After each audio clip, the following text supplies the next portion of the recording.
Hey y'all, I am back with my second layout from the She's Crafty mini paper pad challenge slash class, and that week's sketch, this was week 2, is from Sketches in Time, and here is the sketch.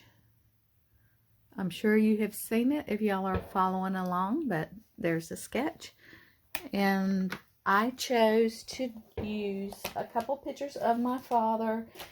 So I pulled out my beloved P13 Soulmate collection, and I really love this paper. It is so thick that you actually think, you know, when you're flipping through it, that maybe you have like 2 sheets stuck together, and they're not.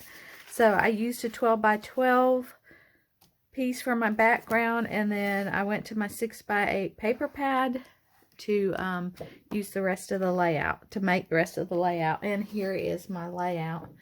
And as you can see, I pretty much followed the sketch.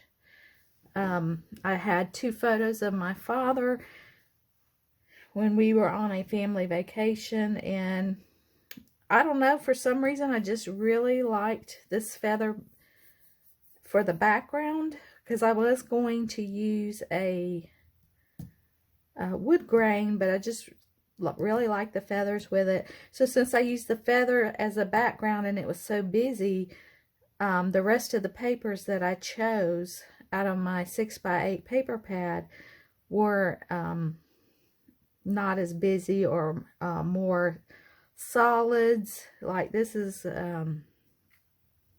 like a leather grain, and then of course we got this the wood pattern back here, and this was like some stars, and then the map.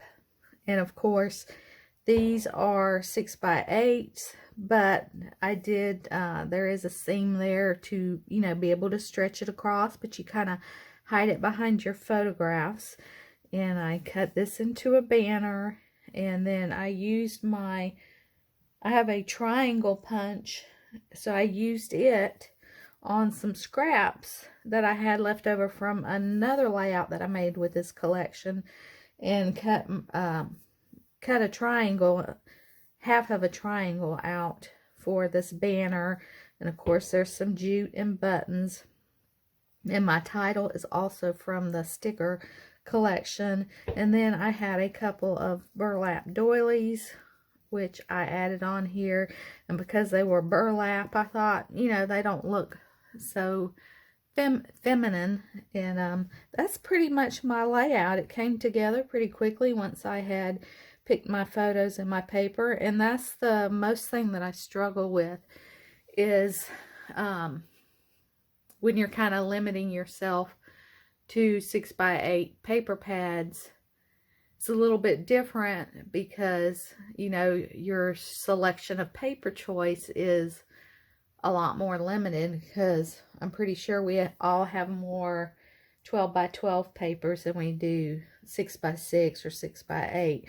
So I'm trying to stick to the true meaning behind the class and use those paper pads. And you don't have to. You can take a 12 by 12 and cut it down, and, you know, go through some of your 12 by 12 papers, or take a 12 by 12 paper pad and cut it down to you know, 6 by 6 or whatever size you need. But my intention was to kind of stick the course to the 6 by 6 papers and use them, because I really don't use them as often. So that is my layout. And oh, I meant to look.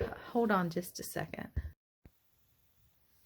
Okay, so I pulled up the albums in the Facebook group for this challenge, and for week 1, minus the sketch, there have been 210 layouts posted. In week 2, 170, week 3, 137, and then a sketch was posted on last night, Saturday night, and there are already 20 layouts posted. So I have to be honest with you, this is like the first challenge that, or class, or whatever you want to call it, that I have been keeping up with pretty good, because I already have my next layout for week 3 done, and I already have everything picked for the January 24th week. And I think some friends and I were talking last night, and I think it's because we're only getting one sketch a week versus getting them all at one time. And so it's a little less overwhelming, and it's just kind of easier to do it when you get one sketch at a time. So I'm really enjoying it, and I hope I can continue through the whole 10 weeks. That's my plan. So we'll see you next time. Bye.